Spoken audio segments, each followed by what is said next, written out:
এটা হলো ইলিশ মাছ, কাতলা মাছ। এই যে সমুদ্রের কাঁকড়া দেখেছেন, সেই বড় বড় সাইজের। তারপরে এই যে এই মাছ, এটা কি মাছ আমি জানি না, এই মাছেরও নাম জানি না, এটা কি মাছ জানি না। তবে হ্যাঁ, সব থেকে বড় হলো এই যে গলদা চিংড়ি। গলদা চিংড়ি এটা হলো দারুণ স্বাদের চিংড়ি। তো আজকে আমরা মাছের মন্ডিতে গেছিলাম। তো সত্যি কথা বলতে কি, ওখানে এত সস্তা আছে মাছ, তো খুব ভালো লাগলো। তো এগুলো আমি কাটতে পারি না, তবু চেষ্টা করতেছি কাটার জন্য।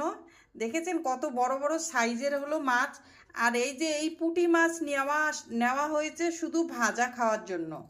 এই পুঁটি মাছগুলো ভাজা খাওয়ার জন্য নেওয়া হয়েছে। এটা হবে নারকেল দিয়ে রান্না।